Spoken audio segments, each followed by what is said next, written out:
Do I have to bum activate it again? There you go. Bum activated. That's how you activate it. There's no button. Oh, there you go. MG4 bum activated.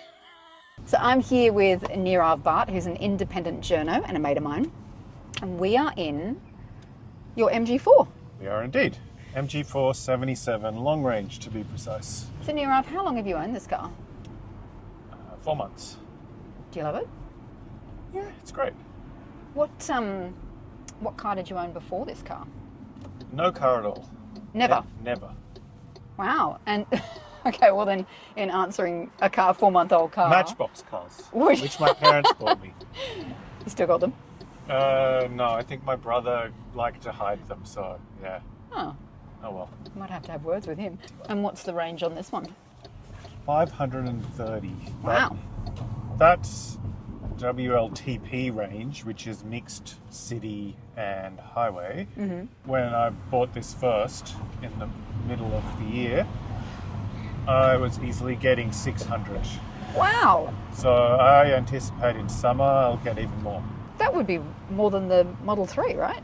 Yeah, because that's low 500. Similar, probably. Wow, that's amazing. But that's a very different car. It's a sedan. Yeah, true. Yeah. So something that's unusual about Nirav and myself, actually, we are in a very much smaller demographic of people in Australia who can't charge at home. Yep. So you are proof that you can own an electric car and not have a driveway and not do it at home. So can you explain what your kind of daily charge or weekly charge or monthly, how often do you charge? Sometimes I don't even charge in a week. Really? Yeah. Well, I've got so many Ks. Yeah, what am I on now? 44%. I could probably drive for 2.5 weeks before charging, if I felt like it. Yeah. Yeah. What sort of charging do you do then? Mostly at a Jolt, where you get a free amount every day if it's empty when I pass one. Yep. Very handy. Sometimes at shopping malls or supermarkets or friends or family. That's not as often. Yeah, maybe one Jolt charge a week or every 10 days, because you don't really need to worry about filling it up. That's kind of fossil fuel car thinking. That's interesting. I've barely ever had my car full, apart from when I go on holidays. Yeah, it just kind of bounces up and down, 40, 50, 60, 70, 80, 60, 50, 40, 30, So you're just 60, kind of topping 80. up as you... Just top up every now and then. It's like having a snack. You don't need to feed it lots and lots and lots. Yeah, it just needs a snack every now and then. So you're an independent EV journo. You've obviously driven a lot of electric cars, as I have now. Yep. Why did you pick this car? Good question. It needed to be small because I don't have a driveway, and I don't have a garage, and there's only 2 people in my family, so we don't need a massive SUV. Yeah. I would argue that a lot of people actually don't need a massive SUV, but that's a different question for a different story. Controversial. Yeah. So I wanted something short. Right. There are other cars that are really nice, but they're 4.6, 4.8, 5 meters long. Yeah. That's parkable in the inner west of Sydney. Yeah, much more easy to park. Yeah.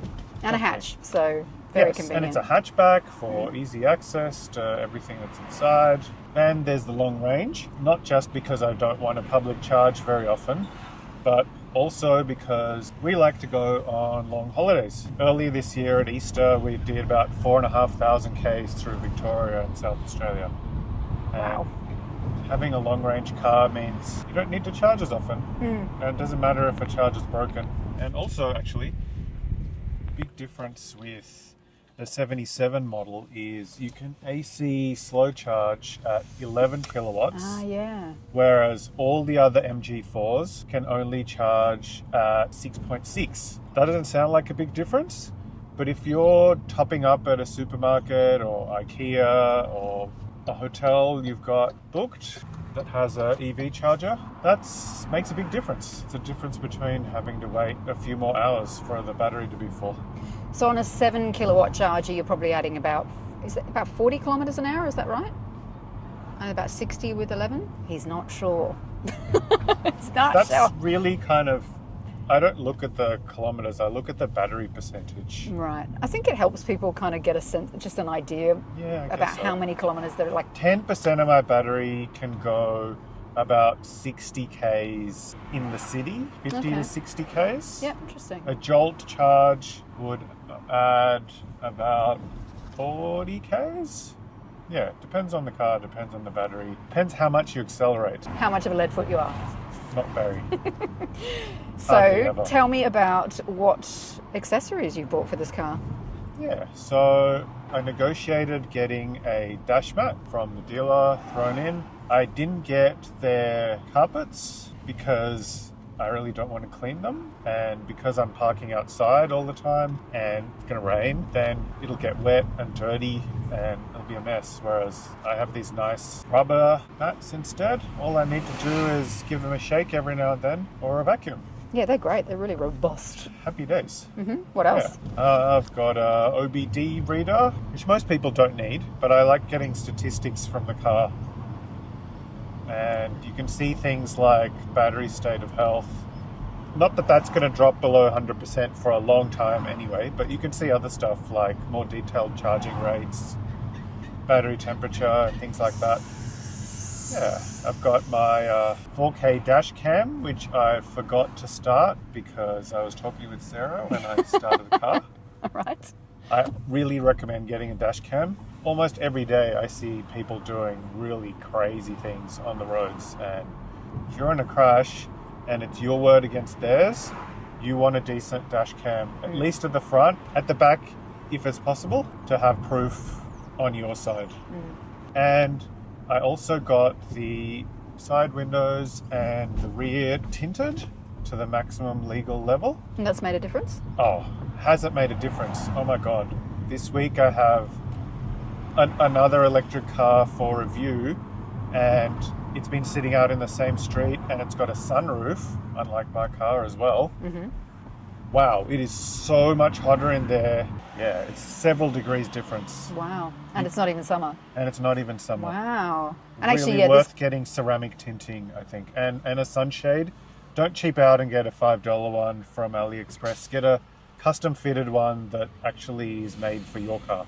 And this car has an app. It does? In the way that Tesla has an app. And you can preheat and cool this car, is that right? I can preheat and cool this car if I want to, yes. Yeah. Yes. Interesting. Did you do that in winter? Did you have this in winter? Yeah, I had it in the middle of winter. Yeah. I don't think I did it very often, except if I was driving at night and the car had really cooled down. Otherwise, the nice thing about this spec level on the MG4 is I have heated seats in the front, which is all the seats we use, and I have a heated steering wheel. So that's my first go because it uses less battery. Right. And most of the time that's good enough, and I don't really need to use the whole car heater, which uses a lot more battery. I could if I want to. Yeah. And the aircon works really well. In fact, it's super strong. I have to dial it down. Yeah, it gets Arctic if you set it on the wrong level. One of my favourite things about this car is the driving dynamics, being rear-wheel drive. For sure. It is one of the best. So many EVs and other cars are front-wheel drive, and they're just not as fun. Yeah. Totally not as fun. Yeah. You can go around a corner in this and know that it's going to be fully planted on the road, whereas a front-wheel drive will often feel more like going around a corner in a boat. Yeah, it's tippy, isn't it? Yep. Yeah. It tips. Yeah. No, this really hugs the road. Yeah, great control. Yeah. One of my favourite. I think I've driven the 51 and the 64. I've not driven this one. Yeah. Do you think this is any different to the other variants? Big difference. Really? This is the stealth power model for those who don't want to get the X power because, like, fine if you want to get the needs X that much power? but that's just wow. Yeah, the people I know who have X power, some of them get tickets every now and then because you basically breathe on the accelerator and you go above the speed limit. But this is a good 50% more powerful than the base MG4 model. If you're at a light and you want to scoot ahead and get in front of the other car, you can. You want to overtake a big truck on the highway, super easy, no problems. 180 kilowatts. But the nice thing is, people don't know it. If you look at it from the outside, it looks like a white MG4. Yeah. And it can fast charge. I forgot to mention that this is one of the fastest charging cars at its price point. Both the 11 kilowatt AC charging, 3-phase capability, and also on fast chargers, it can do up to 144 kilowatts. It's pretty good. Yeah, and it can hold that up to about, I can't remember, I think about 60%. So if you start it from empty and are filling it up, it can fill it up pretty fast. Now, why does that matter? It matters when you're on the highway and your family wants to keep moving. I can tell you that because I've done a lot of highway trips. I've traveled a lot of Australia in different EVs that I reviewed. And I know for someone, for example, that left their BYD Atto 3 at home recently for school holidays because their family was not patient enough to wait, that car charges a lot slower than this. It's about 85, 88 kilowatts tops. Makes a big difference. And when so say you plug this in at a fast charger like that, say you're a 150 kilowatt DC charger, and you're about 40% full, will it maintain that for another 20% and then it'll slow down a bit? All cars will slow down a bit charging as they get more full. Yeah. But if I had a low battery on this, I could get it to 85% in about half an hour. Wow. Yeah, it's pretty good. Some of those other EVs that are still being released now, actually, surprisingly, they're only around 80s or maybe 100. Doesn't sound like a huge difference from 144, but it does make a big difference. It is when you're standing at a charger. Yeah. Yeah. Well, thank you, Nirav. That is No worries. brilliant. And happy driving. Thank you, Sarah. I do like this car. Please like and subscribe so I can make more videos like this for you. Thanks and see you later.